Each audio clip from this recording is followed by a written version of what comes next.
Hello students, हम फिर से उपस्थित हो चुके हैं। जहाँ से हम लोगों ने टॉपिक को छोड़ रखा था प्यारे बच्चों, मुझे उम्मीद है कि आपने जो कुछ भी पढ़ा था पिछले वीडियो में जरूर अच्छा आपको लगा होगा। तो हम एक बार आपसे फिर जुड़ चुके हैं।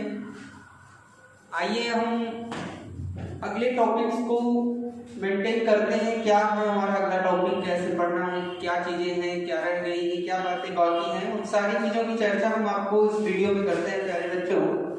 लॉकडाउन की स्थिति में हमने ये देखा कि शिक्षण व्यवस्था पूरी तरह से बाधित हो रही थी। तो जो भी ये फैसला लिया गया वो आप सबके पक्ष में होगा, मुझे उम्मीद है। तो आइए प्यारे बच्चे, हम अपने टॉपिक्स की शुरुआत करते हैं। हाँ, तो हमारी बात जो हो रही थी प्यारे बच्चों पिछले टॉपिक पर, वो हो रही थी किरण पुंज पर, कि आपका किरण पुंज क्या है। आइए देखते हैं कि ये किरण पुंज होता क्या है, कैसे होता है। थोड़ी सी चर्चा हुई थी पिछले दिन, अभी इसकी चर्चा हम कंप्लीट करते हैं। मैंने आपको बताया था कि ये आपका सूर्य था, यहाँ से ढेर सारी किरणें निकल रही थी और उन किरणों की संख्या जो थी वह कितनी थी, इनफाइनाइट थी, अनंत थी। और इन्हीं अनंत किरणों के समूह को हमने देखा कि किरणें किस रूप में थी, समूह के रूप में थी। इन अनंत किरणों के समूह को क्या बोलते हैं हम लोग, किरण पुंज बोलते हैं। ये परिभाषा हमने बात कर ली थी आपसे पिछली वीडियो में। अब आइए देखते हैं कि ये किरण पुंज कितने प्रकार की होती है। देखते हैं कि ये कितने प्रकार की होती है। पहले बच्चों ये 3 टाइप की होती है। कितने टाइप की होती है? 3 टाइप की होती है। वो कौन कौन सी हैं, जरा नामकरण कर देते हैं। एक का नाम है अभिसारी किरण पुंज, और एक का नाम है अपसारी किरण पुंज, और एक का नाम है समांतर किरण पुंज। समांतर किरण पुंज। तो आपको जो किरणें मिली हैं, किरण पुंज जो मिले, वो कितने टाइप के मिले हैं? 3 टाइप के मिले हैं। फर्स्ट आपका जो था वो क्या था, अभिसारी किरण पुंज था। सेकंड आपका अपसारी था, और फोर्थ आपका समांतर किरण पुंज था। अब आइए देखते हैं कि ये कैसे होती है और क्या होती है। आइए जरा सा देखते हैं। देखो, अभी हिंदी संस्कृत में आपने पढ़ा होगा अभी। अभी का मतलब होता है भीतर, भीतर का मतलब होता है अंदर की ओर। थोड़ा सा समझते चले। देखो, सारी, सारी को अगर आप ऐसे भी जोड़ सकते हैं, सारी किरणें, यदि सारी किरणें किसी एक निश्चित स्थान पर भीतर की ओर इकट्ठा हो तो हम लोग उन्हें बोल सकते हैं अभिसारी किरण पुंज। ऐसे जरा सा समझ लें। मान लेते हैं कि ये प्रकाश की स्रोत है, और प्रकाश का जो स्रोत था वो बाहर से कहीं पर आ रहा था। आप देख रहे हैं ये किरणें किसी एक निश्चित बिंदु पर आकर के इकट्ठा हो रही थी। तो इन किरणों का इकट्ठा होना क्या कहलाएगा, आपका अभिसारी किरण पुंज। मैं ये कह सकता हूँ परिभाषा अगर आपको लिखना होगा कि प्रकाश कि समांतर किरणों का, कौन सी किरणों का, क्योंकि प्रकाश सीधी रेखा और समांतर रेखा में चलता है। दूर से आने वाली किरणें परस्पर समांतर होती है। यहाँ देखिए, सूर्य से पृथ्वी तक आएंगी तो पैरेलल होकर जाएंगी। तो हम लोग ये कह सकते हैं कि प्रकाश की समांतर किरणों का किसी निश्चित बिंदु पर इकट्ठा होना। आप देखो कि यहाँ से किरण आई, यहाँ इकट्ठा हो गई, यहाँ से यहाँ, मतलब जिस दिशा से आ रही है वो किसी निश्चित बिंदु पर इकट्ठा हो रही है। तो किरणों का किसी निश्चित बिंदु पर इकट्ठा होना अभिसारी कहलाता है। संकेत में आप देखिए, मान लीजिए कि ये आपका हाथ है और ये किरणें 1 2 3 4 5 एक फाइनाइट बेस है। तो ये अनंत किरणें जो हैं ऐसे आकर के किसी यदि निश्चित बिंदु पर ऐसे ऐसे आकर के इकट्ठा हो गई तो आप बोल देना कि ये अभिसारी है। कोई पूछे कि अभिसारी किरण पुंज क्या है, आप उसको ऐसे दिखाइएगा कि ये अभिसारी। बोलेगा ये कैसे है, तो बता देना कि ये किरणें हैं और ये किसी बिंदु पर आकर इकट्ठा हो रही है, तो ये हमारी क्या हो गई, अभिसारी किरण। ठीक उसी तरह से यदि समांतर किरणें किसी निश्चित बिंदु से चारों दिशाओं में फैल गई। देखो, एक निश्चित बिंदु से ये किरणें क्या हो रही, चारों दिशा में क्या है, फैल रही। तो इन किरणों का अपने निश्चित स्थान से चारों दिशाओं में फैलना, ये आपका अपसारी कहलाएगा। देखो, अब का मतलब ऊपर, ऊपर का मतलब बाहर। अब देखो ये किरणें ऐसे इकट्ठा हुई है। अब अपसारी किरण को कोई पूछे तो बता देना कि ये अपसारी किरण।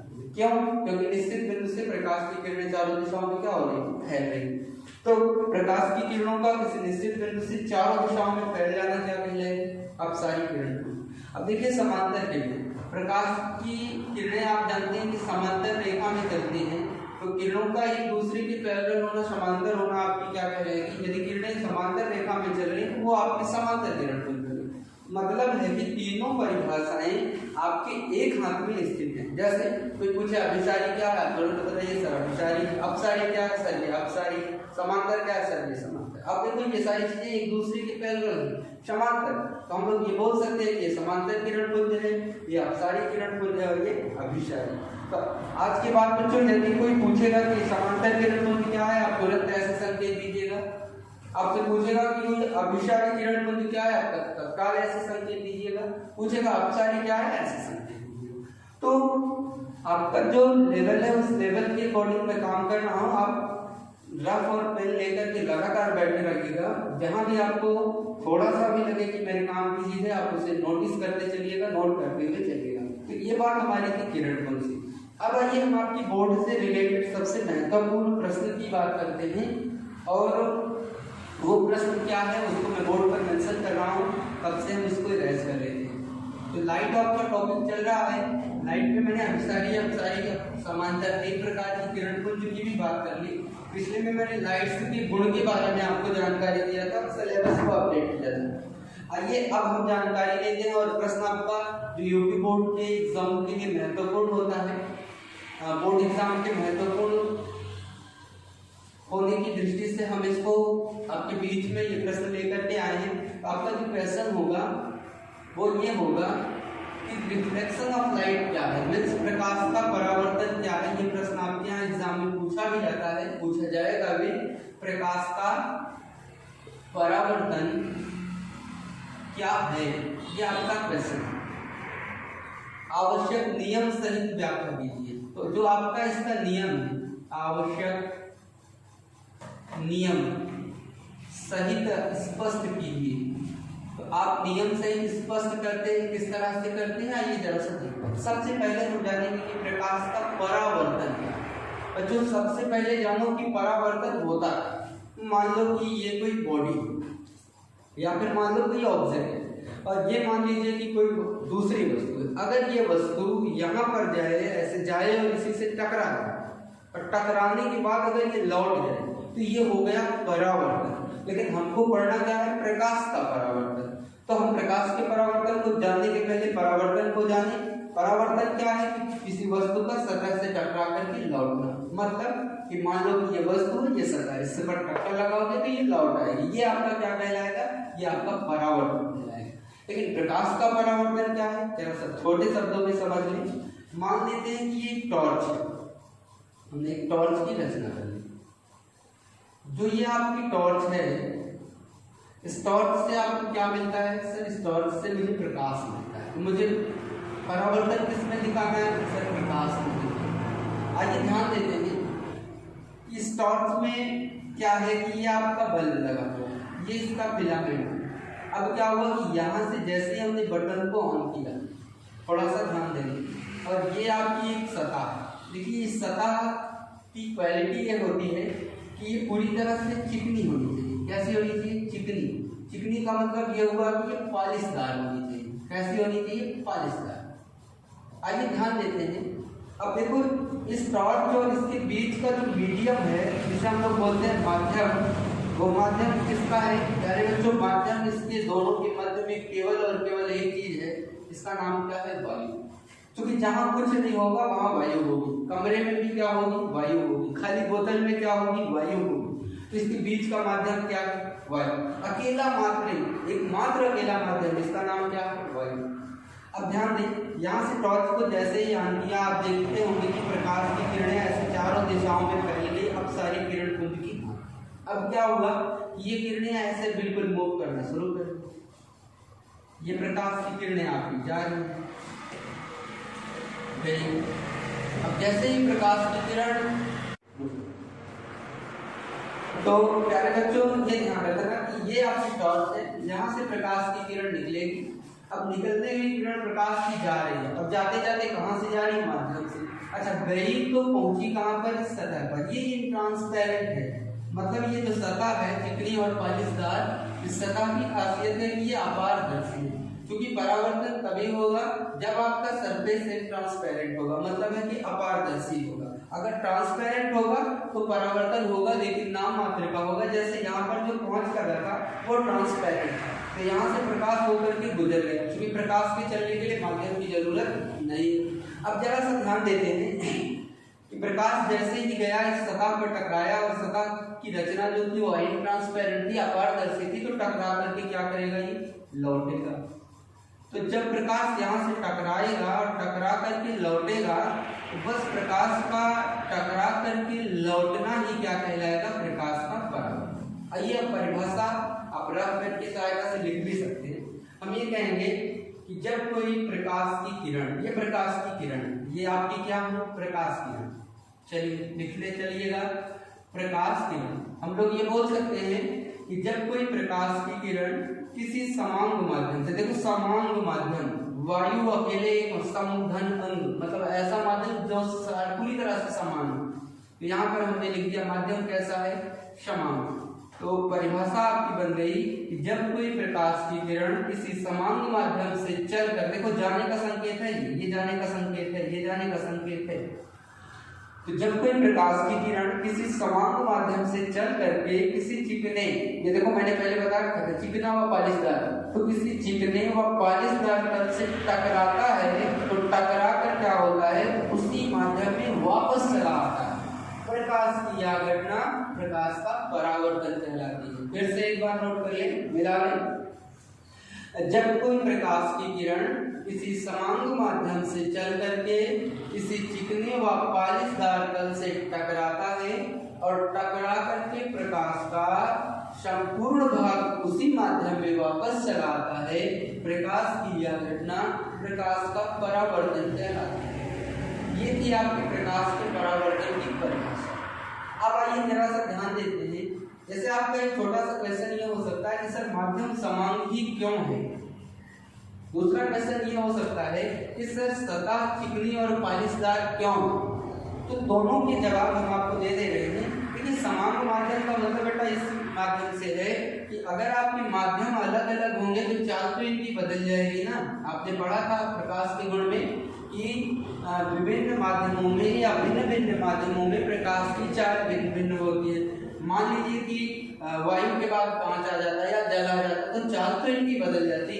अगर इनकी चाल बदल जाती तो इनके परावर्तन की दर पर भी तो प्रभाव पड़ता, यानी संपूर्ण प्रकाश परावर्तित नहीं हो सकता था। इसलिए माध्यम का समान होना अत्यंत आवश्यक है।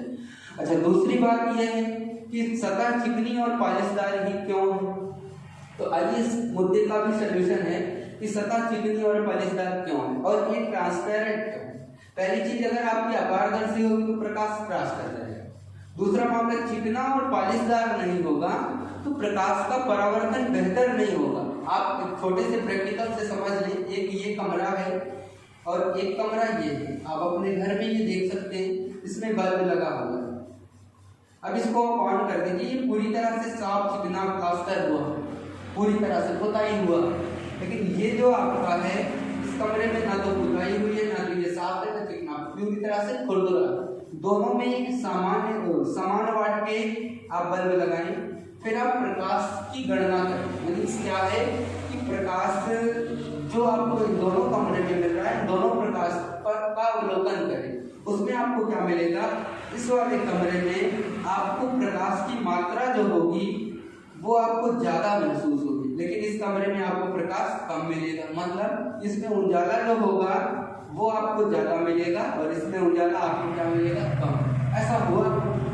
देखो बच्चों, होता क्या है कि जो सतह आपकी खुरदुरी होगी, चिकनी होगी, वो सतह प्रकाश का अवशोषण कर लेती है। अवशोषण का मतलब एब्जॉर्ब कर लेती है। एब्जॉर्ब करने का मतलब आप ऐसे समझ सकते हैं, जैसे आपने देखा होगा प्लास्टिक पेपर जिसे आप लोग बोलते हैं सोफा, वो क्या होता है, जैसे पानी सतह पर गिर जाए तो आप उस प्लास्टिक पेपर को पानी के संपर्क में लाओगे तो पानी जो है वो खींच लेता है।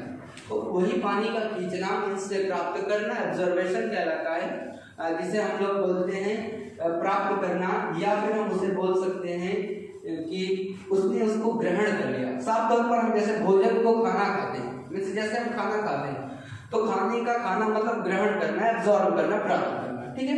तो इस तरह से माध्यम का समान होना आवश्यक है, चिकना और सतह पालिशदार। खुरदुरी सतह पर प्रकाश के परावर्तन की दर क्या होती है, घट जाती है।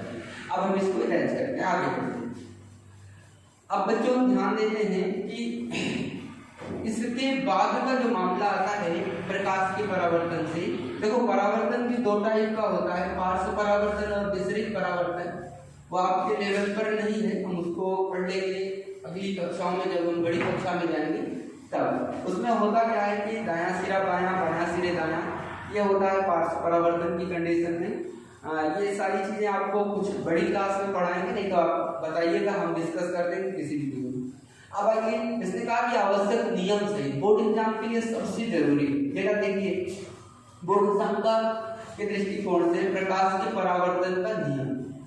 तो प्रकाश के परावर्तन के संदर्भ में नियम कितने आए, तो आप लिखिएगा प्रकाश के परावर्तन संबंधी निम्नलिखित या निम्नलिखित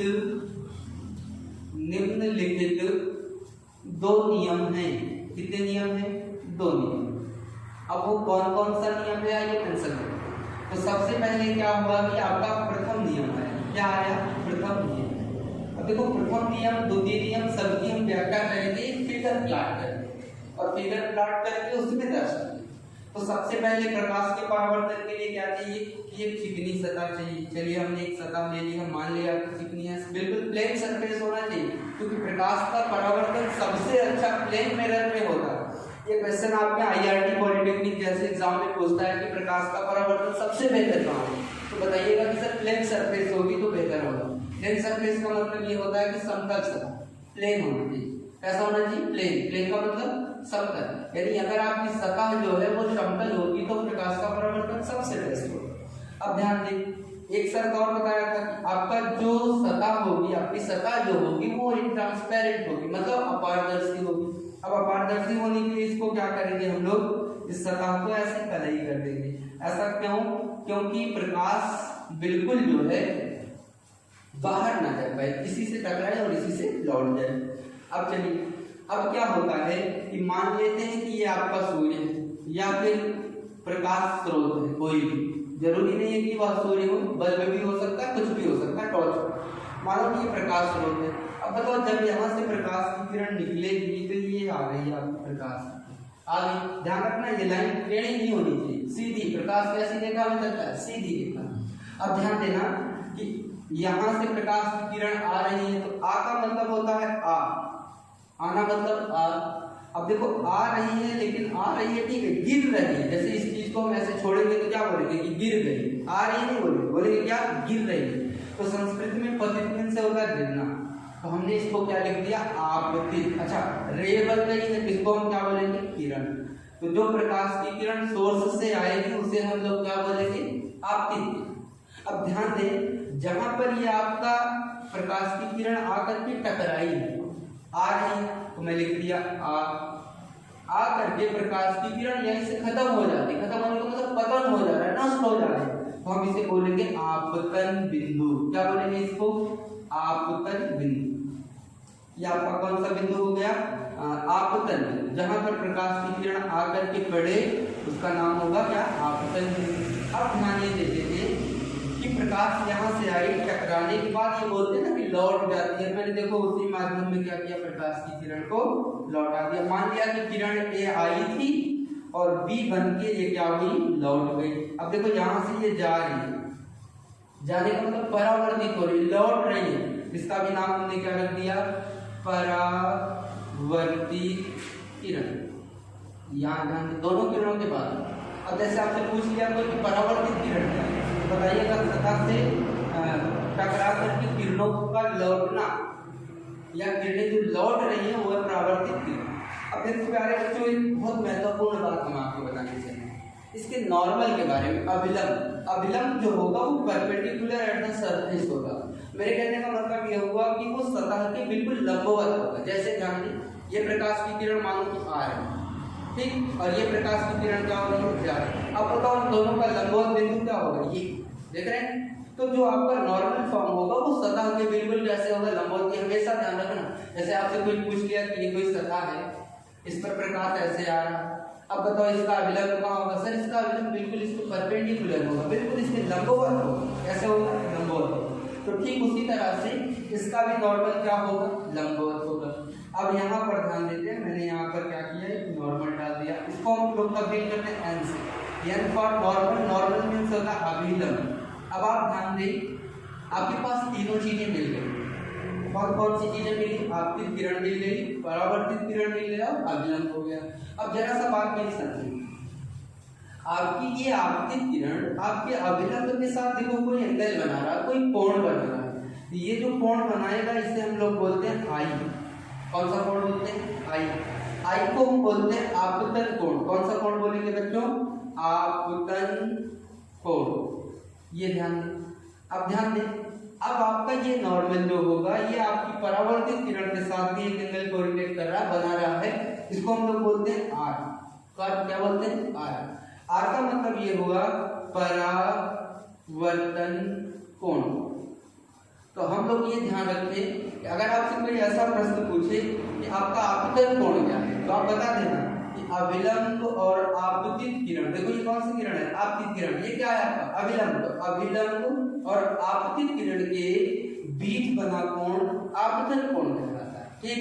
अगर आप कोई पूछे कि परावर्तित किरण क्या है, तो आप बताइएगा कि सर अभिलंब और परावर्तित किरण के बीच बना कोण परावर्तित कोण कहलाता है। Any problem? मुझे उम्मीद है कि समझ पा रहे होंगे आप आसानी से। तो यहाँ पर मुझे लगा कि आपतन कोण और परावर्तन कोण आप लोगों को जानना अत्यंत आवश्यक। अब आइए इसके प्रथम नियम पर। देखो प्रथम नियम को हम लोग हेडिंग डालकर लिख भी लेंगे। कैसे लिखेंगे? आपतित किरण। ध्यान देना, ये कौन सी किरण है? आपतित किरण, कॉमा परावर्तित किरण। ये परावर्तित किरण, आपतित किरण, कॉमा परावर्तित किरण तथा आपतन बिंदु पर। इस बिंदु पर, आपतन बिंदु पर खींचा गया अभिलंब। देख रहे हैं ना? खींचा गया अभिलंब तीनों एक ही तल में होते। देखो 1, 2 और 1, 3 तीनों एक ही सरफेस में, एक ही तल में। तो यदि ये तीनों एक ही तल में है तो प्रकाश के परावर्तन का प्रथम नियम आपको यहाँ से मिलेगा। और एक छोटी सी बात, मान लो कि कोई प्रकाश की किरण आपके नॉर्मल पर ऐसे पड़ रही, तो क्या होगा? सर ऐसे पड़ रही थी, ऐसे लौट भी जाएगी। मतलब जैसे किरण नॉर्मल पर आएगी वैसे प्रकाश की किरण लौट जाएगी। यानी प्रकाश के परावर्तन के लिए आवश्यक क्या है कि किरणों के कोण का होना अत्यंत आवश्यक। चलिए अब ध्यान देते हैं। आपका प्रथम नियम मुझे उम्मीद है कि समझ चुके होंगे। क्या मैंने बताया? आपतित किरण, कॉमा परावर्तित किरण तथा आपतन बिंदु पर खींचा गया अभिलंब तीनों एक ही तल में होता है। संकेत के तौर पर जानिए, जैसे कोई पूछा कि प्रकाश के परावर्तन का प्रथम नियम क्या है, तो आप कुछ मत करिएगा, ऐसे लिखा दीजिए, बताइएगा कि ये प्रकाश के परावर्तन का क्या है? प्रथम नियम। ये कैसे पूछेगा? ये क्या है? बताइएगा प्रथम नियम है। अब ये होगा कि प्रथम नियम कैसे? बता देना, ये हमारी आपतित किरण आ रही है, ये हमारी परावर्तित किरण जा रही है, और इसके बीच में हमने नॉर्मल अप्लाई कर दिया। ये आपतित किरण, ये आपकी परावर्तित किरण, ये आपका अभिलंब, ये तीनों कहाँ पर है? एक ही स्पेस पर, एक ही तल में है। ये आपका क्या होगा? प्रकाश के परावर्तन का प्रथम नियम। अब बताइएगा ये आपका कौन सा कोण है? आपतित कोण। ये कौन सा है? परावर्तन कोण। हो गया? तो ये आपतित कोण बना, ये परावर्तन कोण बना, ये आपकी आपतित किरण बनी, ये आपकी आपका नॉर्मल बना, और ये आपका क्या बना? अभिलंब बना। तो प्रकाश के परावर्तन का आपतित किरण, परावर्तित किरण, अभिलंब तीनों कहाँ पर है? एक ही तरह। अब आइए इसके आगे हम डिस्कस करते हैं। प्रथम नियम के बाद हम लोग यहीं पर डिस्कस करते हैं द्वितीय। देखिएगा जो आपका द्वितीय नियम है, द्वितीय नियम भी इम्पोर्टेंट है परीक्षा की दृष्टि से या हर चीज की दृष्टि से। देखो उसमें ये बताया गया प्रकाश के परावर्तन के द्वितीय नियम में आपतन कोण जो है, आपतन कोण का मतलब सर आपतन कोण का मतलब यह हुआ अभिलंब और आपतित किरण के बीच का कोण। अभिलंब और आपतित किरण के बीच का कोण, आपतन कोण का जो मान होगा वो परावर्तन कोण के मान के क्या होगा? बराबर होगा। तो मैं ये बोल सकता हूँ कि आपतन कोण बराबर परावर्तन कोण। तो यहाँ आप प्यारे बच्चों समझ लीजिएगा द्वितीय नियम में कि आपतन कोण का मान परावर्तन कोण के मान के क्या होता है? बराबर होता है। यही हमारा क्या है? प्रकाश के परावर्तन का द्वितीय। अब आइए संकेत में गणितीय रूप में लिखते हैं। आपतन कोण की की वैल्यू क्या होती है आई सर, परावर्तन कोण की वैल्यू क्या होती है आर, देन कोण आई इक्वल टू कोण R is second law of reflection of light. प्रकाश के परावर्तन का द्वितीय नियम क्या है कि आपतन कोण आई की वैल्यू परावर्तन कोण आर के बराबर है। अब आइए बच्चों इस पर कुछ हम क्वेश्चंस कर लेते हैं, न्यूमेरिकल बेसिस क्वेश्चन। इस पर जो पूछता है आंकिक प्रश्न जो आपसे पूछेगा वो किस टाइप का पूछ सकता है उसकी जरा सा हम लोग चर्चा करेंगे। तो मुझे उम्मीद है कि आपको दोनों नियम अच्छे से समझ में आ चुके होंगे। आपतन कोण का मान परावर्तन कोण के बराबर हो। अब आगे देखते हैं कि क्वेश्चन आपका क्या है। जैसे आपसे पूछ लिया कि यदि, यहाँ मैं क्वेश्चन मेंशन कर दे रहा हूँ, यदि आई ऐसे छोड़ते हैं, यदि आपतन कोण का मान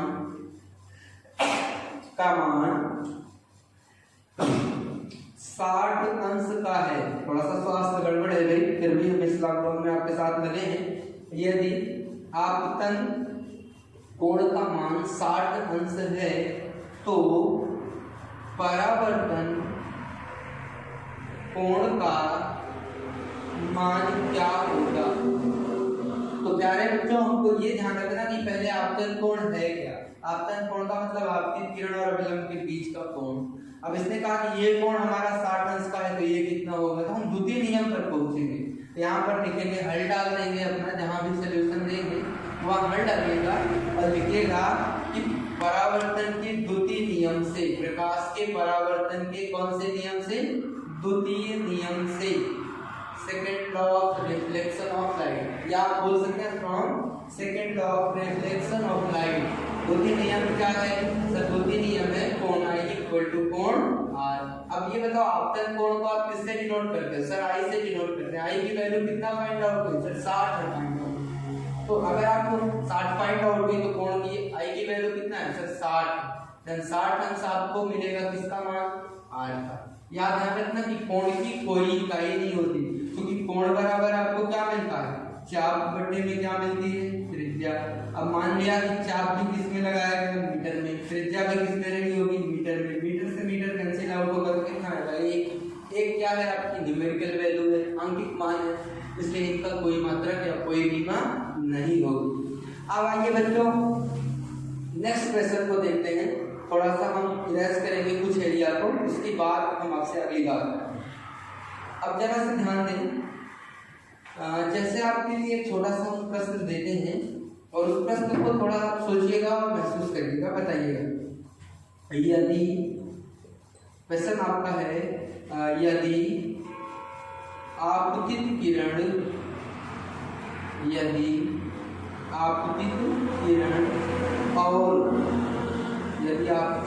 और परावर्तित किरण के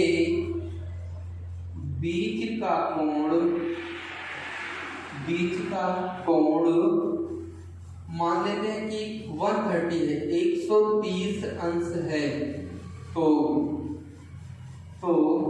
आपतन कोण आई का मान क्या होगा। क्वेश्चन मार्क्स मैंने लगा दिया। अब जरा मेरे बच्चों इस बात को हमको ध्यान रखना है कि आपका क्वेश्चन दिया है आपतित किरण आपकी ये है, चलिए, और आपकी परावर्तित किरण क्या है ये है। आपसे टोटल एंगल दिया है ये, यहाँ मैं फिगर काट रहा हूँ, आपतित किरण, परावर्तित किरण, ये आपकी सतह, ध्यान देते चलिए, ये आपतित है, ये आपकी परावर्तित। इसने कहा कि ये एंगल जो है वो 135, कितना है 135, सॉरी 130, 130 अंश का है। तो उसने पूछा कि यहीं पर अगर हम नॉर्मल ऐसे फॉर्म कर दे तो ये वाला एंगल कितने का हो। अब थोड़ा सा समझिए, समझने वाली बात क्या है इसमें कि ये आपका आई का जो मान है वो मुझे पता नहीं, आर का मान मुझे पता नहीं, लेकिन हमको एक चीज ये पता है, क्या पता है कि कोण, चूंकि वी नो दैट, हम जानते हैं, क्या जानते हैं कि कोण आई इज इक्वल टू कोण आर। इक्वेशन नंबर आप इसे फर्स्ट क्या जानते हैं, कोण आई का मान किसके बराबर होता है, कोण आर के मान के बराबर। अब ध्यान दो कि इसने कहा कि ये मान इस मान के क्या होता है, बराबर होता है। अच्छा जरा सा ये बताओ, अगर मान लो कि ये कोई एक स्ट्रेट लाइन है, इस स्ट्रेट लाइन को मैंने ऐसे काट दिया, तो आप देखते हैं कि यदि किसी समांतर रेखा को कोई एक रेखा क्लियर करती है तो दोनों कोणों का बना योग 180 अंश होता है। अच्छा इन चीजों पर फोकस करिए। अब आप ध्यान दीजिए, अगर ये कोण आपको मिल गया है 130, लेकिन ये दोनों कोण आपस में क्या है, बराबर बराबर है, तो क्या मैं ऐसे कर सकता हूँ बच्चों, क्या कि कोण I प्लस में कोण R, मतलब क्या है, कोण I प्लस में कोण R इज इक्वल टू कोण, ध्यान दें, कोण I प्लस कोण R इज इक्वल टू कोण A, इसको मान लीजिए आप O, इसको मान ले A, इसको मान ले B और इसको मान ले क्या O, इसको मान ले क्या N। ध्यान देते चलिए, आप लोग कर सकते हैं कोण AOB, क्या बोल सकते हैं इसे, कोण AOB। बात नहीं समझिएगा, कोण AON प्लस में कोण NOB इज इक्वल टू कोण AOB अकॉर्डिंग टू मैथमेटिक्स। तो आइए अब जरा सा ध्यान दें, कोण I का मान कितना है सर पता नहीं, लेकिन कोण I का मान कोण R के मान के बराबर है। आपको फाइंड आउट क्या करना है सर, I का मान जाता है ना, तो I को रहने देते हैं। चलिए कोण I प्लस कोण I, R की वैल्यू क्या है सर, कोण R की वैल्यू कितनी है I, चलो मैं यहाँ पर कोण I लिख दिया, इज इक्वल टू, अब बताओ कोण AOB का मान कितना है, यहाँ पर मैंने कितना मेजर किया था 130 अंश, तो यहाँ पर हमने क्या किया 130 अंश कर दिए, बहुत अच्छे। अब बताओ कोण I प्लस कोण I इक्वल टू 2 कोण I इज इक्वल टू आपको कितना मिलेगा 130। अब क्रॉस कर दो, 2 1 कम 2 265 130, तो आपको क्या मिला, कोण I की वैल्यू कितना मिल गई सर 65 डिग्री। मतलब यह हुआ कि आपके आपतन कोण का जो मान होगा वो कितने डिग्री का होगा सर, डिग्री जो होगी वो 65 की होगी। क्यों होगी, क्योंकि आपतन कोण I का मान परावर्तन कोण I के मान के बराबर होता है। तो बच्चों इस तरह से आपको यहाँ पर आंसर मिल गया 65 डिग्री। ओके, अब आपके लिए एक प्रश्न ये है, आप ध्यान रखना कि यदि होमवर्क है या हमको आंसर जरूर बताइएगा, संपर्क सूत्र है, यदि आपकी आपतित किरण और आपकी परावर्तित किरण के बीच का जो कोण है वह यदि 120 अंश का होगा तो आप मुझे कोण R का मान बताइएगा। कोण R का मतलब ये हुआ कि परावर्तन कोण का मान क्या होगा। फिर हम आपसे मिलते हैं अपने अगले वीडियो में, तब तक के लिए आप पढ़ते रहिए, मस्त रहिए, एंजॉय करिए, खुश रहिए, धन्यवाद।